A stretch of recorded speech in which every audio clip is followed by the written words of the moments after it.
What if the person you trusted more than life itself turned out to be the most ruthless betrayer? Have you ever loved someone so much that you were ready to do anything for them? Ready to turn a blind eye to the pain, to the growing coldness in your relationship, just to bring back those warm moments that once felt eternal? Imagine coming home, cooking dinner to revive a love that's slowly dying, and then accidentally hearing a truth that shatters you from the inside out. Cheating, lies, and the ultimate devotion, thrown away like it meant nothing. But you know what? This story isn't just about betrayal. It's about the strength that awakens when your heart is broken. About revenge that will be as cold as ice. Hello, my friend. I'm so glad you stopped by my channel. If it's your first time here, don't forget to subscribe and like this video, as every like truly inspires me. Please tell me which city and country you watched this video from. Now, let's get started. There was a time when Aurora and I were utterly inseparable. Ours wasn't just any relationship. It was the kind people admired from a distance, the kind that felt like it was ripped straight from a novel. We could lose ourselves in endless conversations about nothing in particular, yet it always felt like we were sharing the deepest parts of ourselves. We had inside jokes that no one else could understand, as though we existed in a world made just for the two of us. No matter where we were, we seemed to gravitate toward each other, always within reach, as if distance between us was impossible. But slowly, so slowly I barely noticed, something began to change. The conversations that used to pour out of us effortlessly started to feel forced and short. The gentle way she used to speak to me was replaced by something distant, and all the little things she did, the way her fingers would slide into mine without a thought, the way she would lay her head on my shoulder when she was tired, those vanished as though they had never existed. The nights that were once filled with warmth and closeness turned cold and unfamiliar. She would lie in bed with her back to me, a wall of silence I couldn't get past. Weeks went by without the simplest form of affection, not even a kiss that felt real. I kept telling myself this was normal, that maybe this was what long-term love looked like, that maybe routines and life's burdens had worn us down. But deep down, I was aching to hold on to what we had lost. So I decided I wouldn't give up. I wanted to fight for us, for everything we had been. One afternoon, I left work earlier than usual, determined to remind her of the love that had once been so strong. I stopped by the store and picked up everything I needed to cook her favorite meal, something I hadn't made in so long. I even grabbed a bottle of her favorite wine, telling myself this night would be special. When I got home, I set the table carefully, dimmed the lights, and let soft music play, hoping to recreate even a glimpse of what we used to share. When Aurora finally came through the door, she dropped her bag on the counter the way she always did. But when her eyes fell on the table, there was no smile, no flicker of emotion. Instead, she let out a sigh that filled the room like a heavy fog. "Elijah, you didn't have to do all this," she said, her voice carrying something cold that made my chest tighten. "I just wanted to do something nice for you," I replied, trying to force a smile that I didn't feel. She glanced around at everything I had put together, then looked at me with an expression I couldn't quite decipher. "I already ate," she said, her voice flat. I stared at her, blinking as if I hadn't heard right. "What?" "I had dinner with Bridget after work. I didn't know you were planning this." She didn't sit down. She didn't touch a single thing I had prepared. She just mumbled that she was tired and walked straight to the bedroom, leaving me sitting there alone, staring at the meal I had poured my heart into, feeling more foolish than ever. A few days later, I left work early again, not on purpose, but because I simply couldn't focus.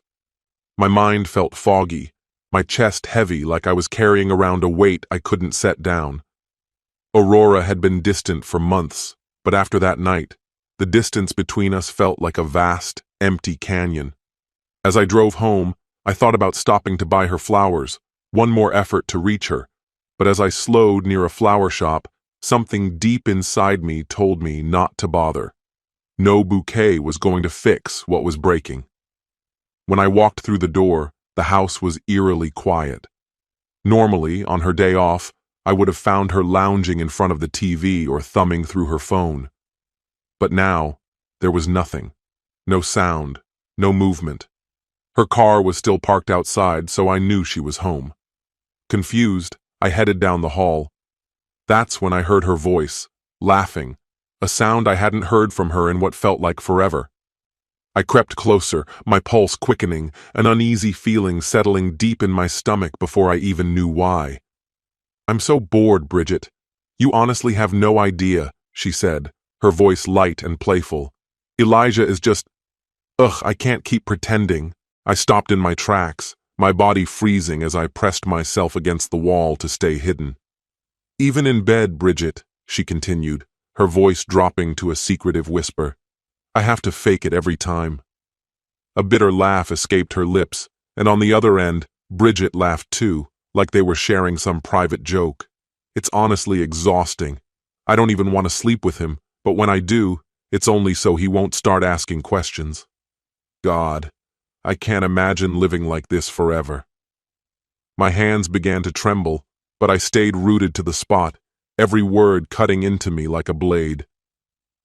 "And you know that night Elijah made dinner for us?" "Yeah." "While he was playing house, I was with Louis." She laughed again, louder this time, without an ounce of shame. "We went out for dinner, then got a room. It was incredible, Bridget. He actually knows how to make me feel good, unlike Elijah." Another burst of laughter filled the room, as if she had just told the world's best joke. I gripped the doorframe so hard my knuckles ached. Louis. His name felt like a punch to my gut.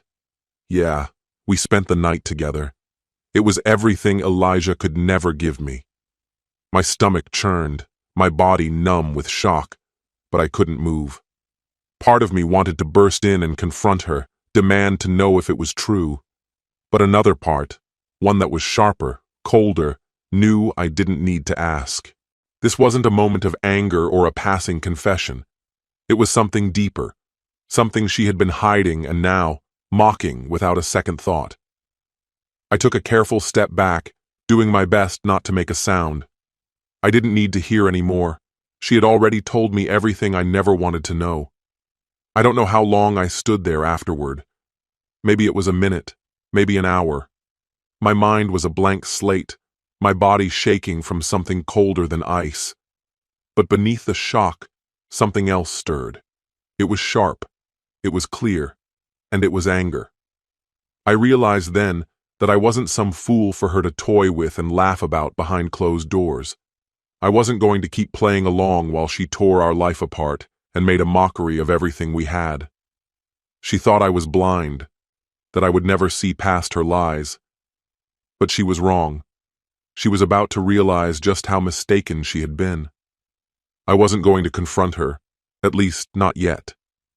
I had something better in mind. That night, while Aurora slept soundly beside me, I quietly reached for her phone. My hands were shaky as I unlocked the screen, my heartbeat thundering in my chest. I began scrolling through her conversation with Louis, and each message cut through me like a knife. "I can't stop thinking about last night," Louis had written. "Me neither." "I can't wait to see you again," she had replied. A sharp breath escaped me as I gripped the phone tighter, my knuckles white. But I kept going. There were more texts, more pictures, more plans, and then the final blow. A message confirming they were meeting again the next day. I stared at the screen, a storm of rage and heartbreak swirling in my mind. I had suspected. I had overheard enough to make me doubt her, but now, staring at undeniable evidence, the truth still hit harder than I ever imagined. And yet, it wasn't enough. I needed to witness it myself. The following morning I left as if heading to work, dressed in my usual suit and tie. But instead of going to the office, I parked my car just a block away from our house, close enough to see everything, but far enough to remain unseen. My hands gripped the steering wheel so tightly, I lost feeling in my fingers. Every tick of the clock felt like an eternity. Then, right at 11 a.m., Aurora stepped out the door. But she wasn't wearing her usual worn-out leggings and oversized hoodie, the lazy day outfit she always wore around me.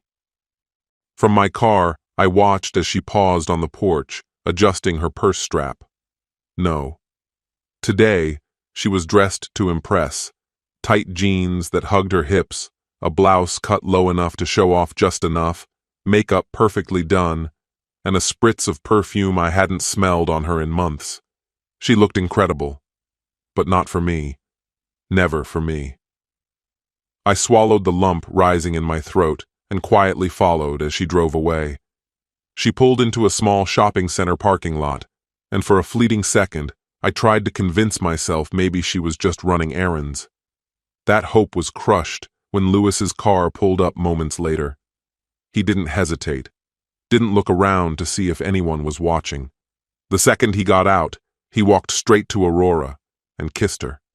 In broad daylight, out in the open, like they had nothing to hide. I clenched my jaw, my nails digging painfully into my palm as I reached for my phone. I snapped photos, every kiss, every touch, every moment, capturing it all from every possible angle.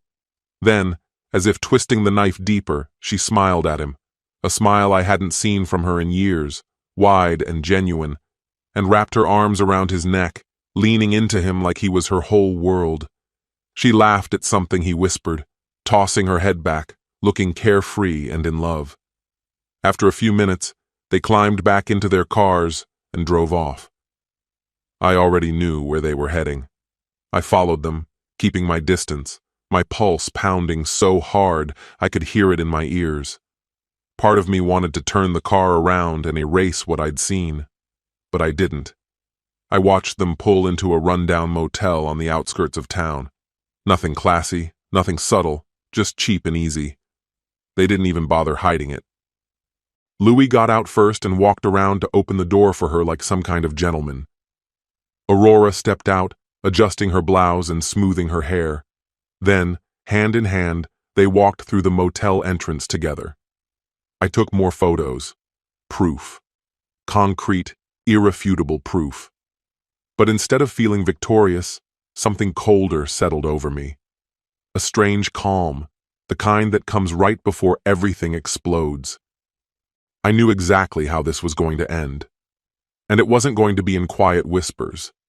She betrayed me in secret, but I was going to destroy the illusion she lived in front of everyone. I knew when. I knew how. 2 days later, we were at her parents' house for dinner. I played my role flawlessly, smiling when expected, nodding along to conversations, even chatting with her father about work like nothing had changed. But everything had. What Aurora didn't know was that I had already spoken to a lawyer the day before. Divorce proceedings were in motion. She laughed and chatted beside me, oblivious. Oblivious that this would be the last time she would ever sit next to me pretending to be my loving wife.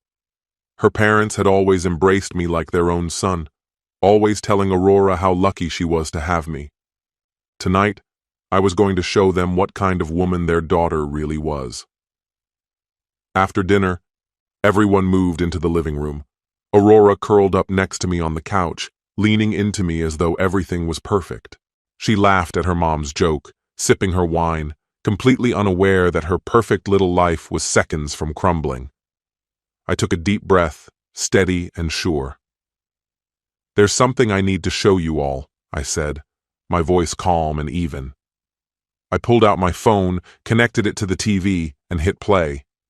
The first image appeared, Aurora and Louis locked in a kiss. Gasps echoed around the room.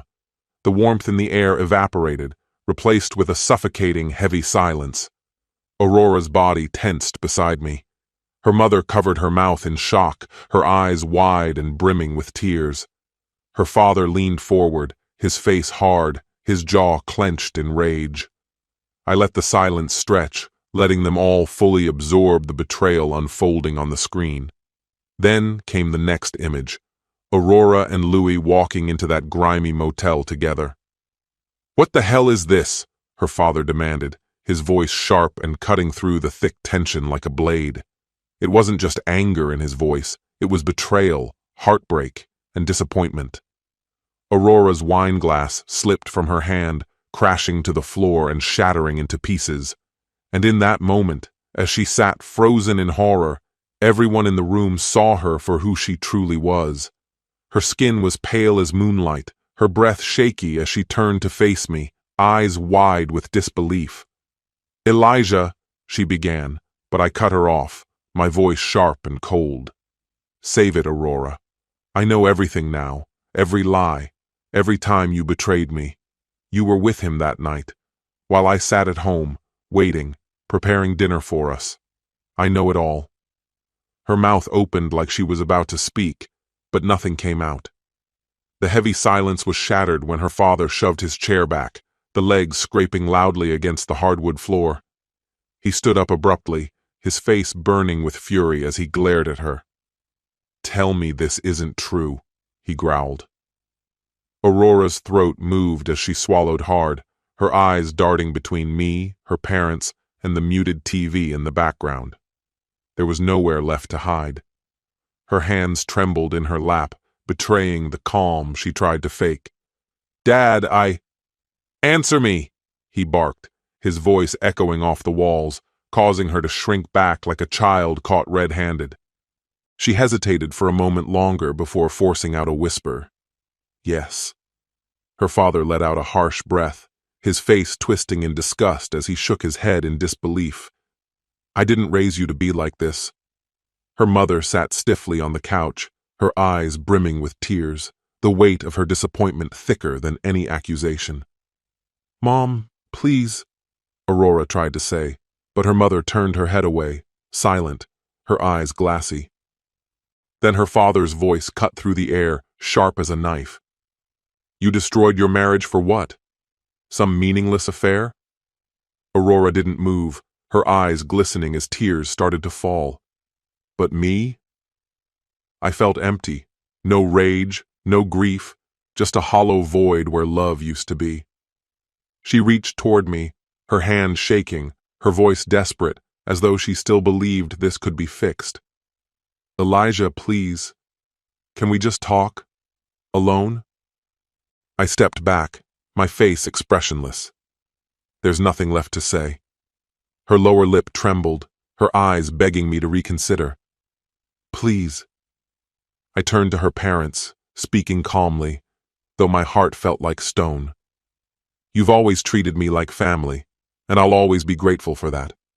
But I can't stay with someone who treats me like I don't matter." Finally, I looked her in the eyes, delivering the words that ended it all. "Go home, Aurora. Pack your things. You're not sleeping under my roof tonight." A sob tore from her throat. "Elijah," I refused to look at her. I wouldn't give her that piece of me. She wasn't my burden to carry anymore. She broke down, pleading, crying, her usual pride and coldness stripped away, leaving nothing but desperation. But it didn't matter. I was finished. I grabbed my keys and walked out of her parents' house without a second glance. She didn't follow me. I knew she wouldn't. Driving home, I kept my pace slow. I wasn't in a hurry to return, not if there was a chance she was still there. When I was a few blocks away, I pulled over and sat in the car, staring blankly at the steering wheel, letting the truth of it all sink in. When I finally made it home and opened the door, there she was. Standing in the living room, eyes puffy and red from crying, her suitcase half packed at her feet like a silent witness to what we both knew was the end. "Elijah, please. We can work through this," she whispered, her voice barely audible. I didn't stop. I walked straight over, zipped the suitcase closed, and dragged it toward the door. I wouldn't even look at her. With a bitter laugh, I muttered, "Now you want to fix it? You only care because you got caught." She rushed after me, shaking her head wildly, tears running down her cheeks. "No, it's not like that. I'll end it with Louis. I promise." I finally turned to face her, but my eyes were empty. There was nothing left, No anger, no love, just cold finality. "It doesn't matter anymore," I said quietly. "The divorce papers are already filed." She gasped, her body swaying as though the words had knocked the wind out of her. She covered her mouth with trembling hands, her eyes wide, realizing she was losing everything. Her knees buckled, and she collapsed onto the couch, sobbing uncontrollably. Not the quiet tears of guilt, but deep, ragged cries that shook her whole body. I stood still, watching her, waiting to feel something, anything. But there was nothing. No sadness, no hate. Just a strange, quiet peace. I moved to the door, opened it wide, and turned back to her. "Goodbye, Aurora." She looked up at me, her face pale, her voice a fragile whisper. "Elijah." I stared at her, remembering the woman who had laughed behind my back, who rolled her eyes when I tried to love her, who gave herself to someone else while I fought to hold us together. I motioned toward the door. "Leave." Her shoulders sagged, her fight completely gone. For the first time, she looked truly broken. And without another word, she walked past me and out the door. That night, I sat alone in the living room. No arguments, no tension, just stillness. But for once, the silence didn't hurt. It felt calm. For the first time in years, I wasn't waiting. Not waiting to be loved, not waiting to be respected, not waiting for someone to choose me. I had chosen myself, and in that choice, I had found freedom I never thought I would. This story has come to an end. No one deserves to be in a relationship where they are betrayed, lied to, and undervalued. Love is not just about beautiful moments. It's also about respect, honesty, and loyalty. If one person keeps fighting for the relationship while the other is secretly destroying it, that relationship has no future. It's important to know when to walk away, to keep your dignity, and to choose yourself. You should never hold on to someone who has already let you go in their heart. Value yourself, your feelings, and never let anyone trample on your love. Because sometimes the strongest step you can take is to leave and start living again, for yourself.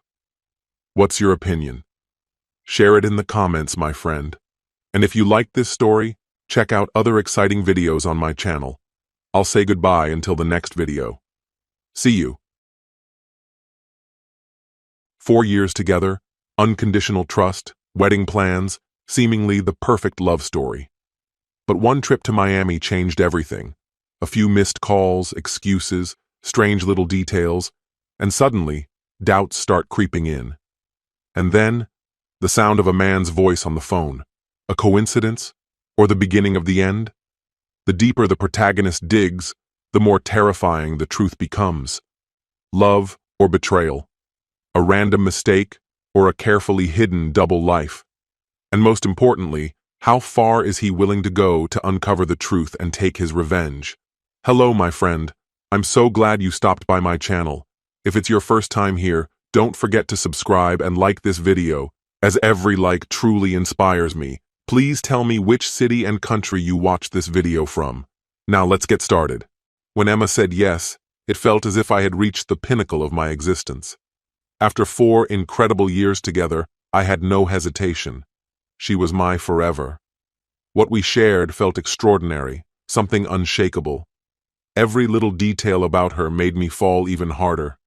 The way her eyes lit up when she was excited, the instinctive way her fingers intertwined with mine as we walked, or how a single look from her could make me feel invincible.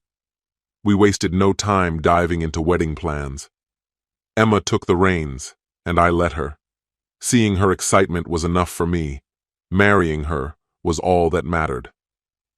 One evening, while we were going over the guest list, she mentioned something that seemed insignificant at the time. "Marilyn and the girls are planning a weekend in Miami for my bachelorette trip," she said with a playful smile. "Miami?" I raised a brow. "Nothing wild," she assured me, brushing her fingers over mine. "Just some sun, cocktails, and a little dancing. Just girl time." I chuckled. "As long as they don't convince you to stay there." She laughed, leaning in to kiss me. You worry too much. I love you, Aaron. Nothing's going to change that. And I believed her. The morning of her trip, I helped her pack, and we bantered like always. She teased me about sneaking into their getaway, and I just grinned, telling her she had nothing to worry about. I trusted her completely. We drove to the airport, and after one last kiss, I watched her disappear through security.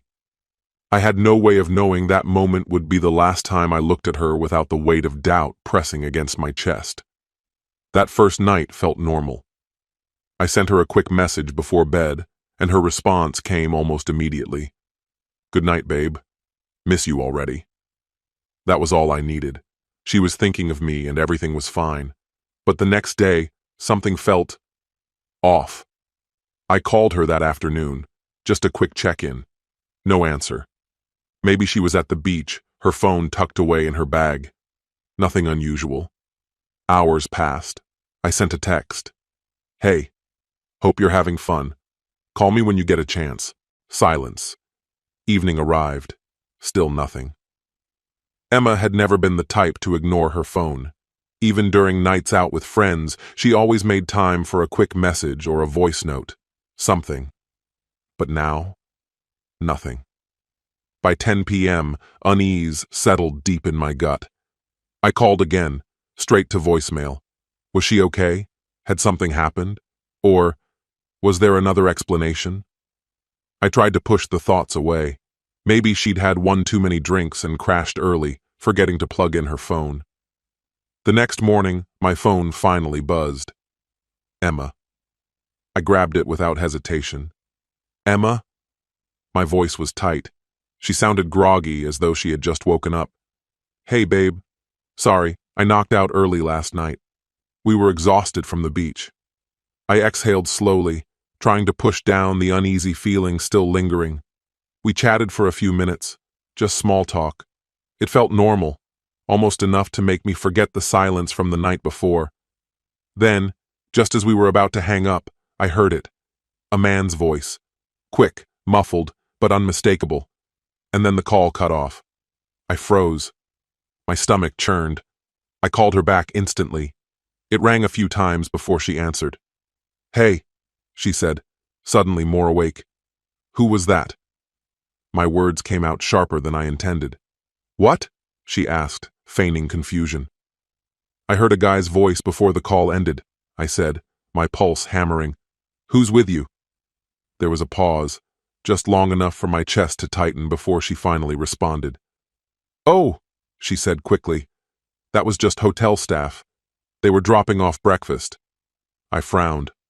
Hotel staff? Yeah. They come around in the mornings offering room service and stuff. You know how it is. Something about her tone felt off. She was speaking too fast, as if forcing the words out before I could question them. You sure? I asked, my throat dry. She let out an irritated sigh, and when she spoke again, there was an edge to her voice. Aaron, relax. I'm in my room with my friends.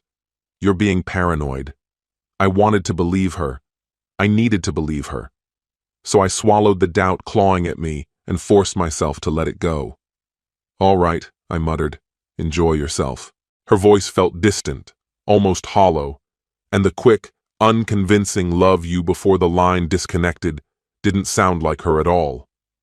I sat there, phone still in hand, staring at the darkened screen long after the call had ended. Something was wrong. I could feel it, but I wasn't ready to face it just yet. Emma flew back from Miami the next evening. On the drive to the airport, a mix of emotions churned in me. Excitement, relief, but also an inexplicable sense of dread. I had missed her, and yet, the moment I saw her walking toward me, that unease settled deeper. She looked just as she always had, sun-kissed, glowing, effortlessly beautiful. But when she stepped into my arms, something felt different. Her hug lacked its usual warmth, the kind of embrace that made me feel like she had missed me too. It was brief, almost as if she was just going through the motions. And when our lips met, the kiss barely lingered. Hey, I murmured, studying her face. How was the trip? She offered a smile, but it didn't quite reach her eyes. It was great. Exactly what I needed. Yeah? I forced a grin, trying to suppress the nagging doubt. Anything exciting happen? She gave a small, airy laugh, tucking a loose strand of hair behind her ear. You know, the usual. Drinks, dancing, a little too much sun. Nothing crazy. I nodded, though a tightness settled in my chest. I wanted to believe her. Maybe I was just overanalyzing. Maybe that odd phone call had put ideas in my head. I told myself I was being ridiculous, let the thought go, and tried to enjoy the ride home. But she was different. Normally, after a trip, she'd talk nonstop, telling me every little detail. This time, she mostly stared out the window, scrolling through her phone in silence. Once home, she barely bothered to unpack before collapsing onto the couch, phone in hand, fingers moving rapidly across the screen. A faint smile played on her lips as she typed. "Marilyn?" I asked casually. Her head lifted briefly, eyes unfocused as if I had pulled her out of a different world. "You texting Marilyn?" She hesitated for half a second, then blinked. "Oh. Yeah, just catching up." Catching up? She had just spent the entire weekend with her. The explanation felt off, but I let it go. Still, the unease grew. It wasn't an overnight change. It was slow, creeping in like a hairline crack in glass, small at first, then widening before you even realized the damage was done. She was always on her phone now, not just scrolling, but engaged, laughing softly, fingers flying, her expression shifting in subtle ways. And if I entered the room, she would tilt her screen just slightly, just enough. Then, she started going out more. Girls' nights became more frequent, once a week, then twice, then 3 times. "Where are you off to tonight?" I asked one evening, as she leaned into the mirror, carefully applying her lipstick. "Out with the girls," she answered, pressing her lips together, perfecting the shade. "Again?" She met my eyes through the mirror, her brow lifting. "What's that supposed to mean?" I exhaled slowly, keeping my voice steady. "It just feels like we haven't really spent time together lately." She rolled her eyes, turning to face me. "Oh, come on, Aaron. I see you every day. That's not the same, and you know it." She folded her arms. "So what? You want me to stay home all the time?" "That's not what I'm saying." I chose my words carefully. "I'm saying that ever since Miami, things have felt different." She let out a dry, humorless laugh, shaking her head. "Not this again." I studied her face, searching for something, anything, that would tell me I was wrong, that I was imagining things. "Are we seriously going to argue every time I go out now?" she snapped, grabbing her purse. I ran a hand through my hair, sighing. "Forget it." "Good." She slung the bag over her shoulder and walked out the door. I sat in silence for a long time, staring at the empty space she had left behind. Something wasn't right, and I wasn't going to ignore it anymore. That night, when Emma came home, I was still awake, waiting. She tossed her keys onto the table, moving through the house as if nothing was wrong. But then I caught it, the scent, not her perfume, cologne, a man's. "Where were you?" My voice was steadier than I felt. She didn't even pause. "I told you, out with the girls." I stood up, stepping into her path. "Then why do you smell like someone else?" For a split second, something flickered in her expression. Guilt, maybe, or panic. But just as quickly, it was gone, masked by irritation. "Oh, for God's sake, Aaron. Some guy must have brushed past me at the bar. Are we really doing this?" I wanted to believe her, but I couldn't. The next morning, Emma was in the shower when her phone vibrated on the nightstand. I wasn't looking for it, but my gaze instinctively flicked to the screen. A message. From Luke. My stomach twisted. My mind raced. Who the hell is Luke? Before I could think, my hand moved, hovering over the device. But just as my fingers brushed against it, the water stopped. The shower door creaked open. I quickly pulled my hand away. retreating just as Emma stepped into the room, wrapped in a towel, steam curling around her. I forced my expression into something neutral. Her eyes darted to the phone, then back to me. "What are you doing?" I shrugged, feigning indifference. "Nothing. Just grabbing my wallet." She didn't hesitate, but the moment her fingers brushed against her phone, she swiftly swiped across the screen. I caught the slight twitch in her lips, the way they pressed together as if holding back something unspoken. There was a secret there, something she was desperate to keep hidden. I just didn't know how deep it ran. That night, after Emma drifted off to sleep, I decided it was time to find out. Sitting up in bed, my heartbeat thundered in my ears as I fixated on the phone resting on her nightstand. I didn't know the passcode, but there was another way in. Moving cautiously, I lifted her hand, my breath barely escaping as I pressed her fingertip to the sensor. A soft click, and the screen lit up. A shaky breath escaped me. My hands were unsteady, but I forced control. Waking her wasn't an option. Not yet. With her phone in my grip, I slid out of bed, my steps silent against the hard wood as I made my way to the living room. Settling onto the couch, the glow of the screen cast long shadows over my hands.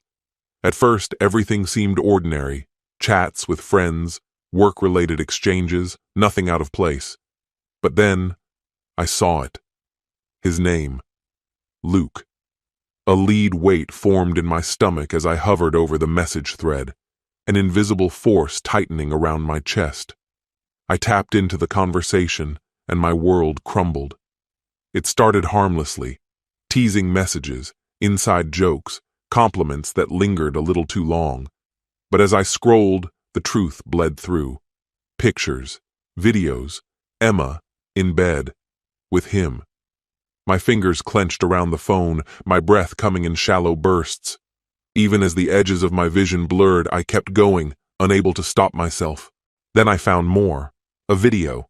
Not just Luke. Another man was there too. My throat constricted, my mouth dry as if filled with dust. This wasn't a careless lapse in judgment. This was orchestrated. It traced back to Miami, the weekend she had claimed exhaustion, dismissing my calls without a second thought. That was the weekend I had convinced myself I was being paranoid, that my gut was wrong. But it hadn't stopped there. Luke had come here, to our city, slipping into her nights under the guise of innocent outings. While I had been at home, trusting her, she had been with him. My jaw locked, a sharp ache blooming as I clenched my teeth.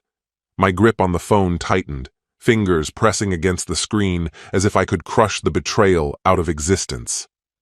And then, without a second thought, I did the only thing that made sense. I sent every image and video to my phone.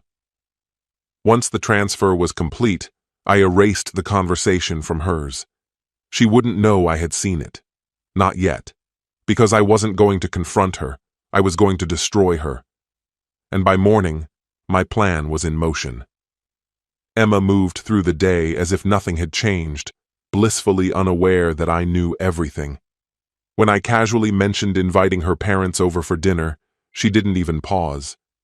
"Yeah, sure," she murmured, her eyes barely lifting from her phone. She had no idea what was coming. That evening, as we gathered around the dining table, I played my role effortlessly. I made small talk, let the conversations flow naturally, waited for the perfect moment. Then, with calculated precision, I picked up my phone, connected it to the TV, and pressed play. The screen flickered to life. One by one, the images and videos unfolded. Emma, wrapped in sheets with Luke. Emma, entangled in dimly lit rooms, pressed between two men. The atmosphere shifted instantly. A suffocating silence filled the room. Then, a sharp intake of breath. Her mother gasped, the sound shattering the quiet. Her father's face darkened, fury overtaking his features. Emma froze. What is this?" she stammered, her voice barely above a whisper. I met her eyes, my voice as cold as ice. "You tell me." Her father pushed back his chair, his knuckles white against the table's edge. Emma, what the hell am I looking at? Tears welled in her eyes. Aaron, please. No. My tone was final, unyielding. You don't get to beg. You did this. Her father's voice was thick with disgust. I raised you better than this. Her mother sat in stunned silence, shaking her head, her expression twisted with disappointment. Emma turned to me, desperation leaking into her gaze. Aaron, I made a mistake. A bitter laugh escaped me. A mistake? I gestured toward the screen where the evidence of her betrayal still played. That's not a mistake. That's who you are. Her breath hitched. She knew. There was no coming back from this. I rose to my feet, my voice calm, unwavering. Pack your things. The wedding is off, and I want you out tonight. Her father exhaled sharply, his expression like chiseled stone. You heard him. Get up. Start packing. Emma's lips parted, as if she wanted to argue, to justify, to beg for a second chance. But nothing came. There were no words left. She had burned everything to the ground, and now she had to sift through the ruins. That night, she packed in silence. No more lies, no more excuses, only the quiet acknowledgement of what she had destroyed. And when she walked out that door, I didn't stop her. And just like that, she was gone. Months passed. Life pressed forward, and I moved with it. At first, the weight of 4 years of memories threatened to drown me, the emptiness she left behind clawing at my edges. But as the days turned into weeks, the silence grew easier. The wounds hurt a little less, and piece by piece, I reclaimed what she had abandoned. In time, the pain dulled, replaced by something I hadn't anticipated: clarity. Then, one night, a sudden knock broke the stillness of my apartment. I wasn't expecting company. When I opened the door, my breath hitched for just a moment. Emma.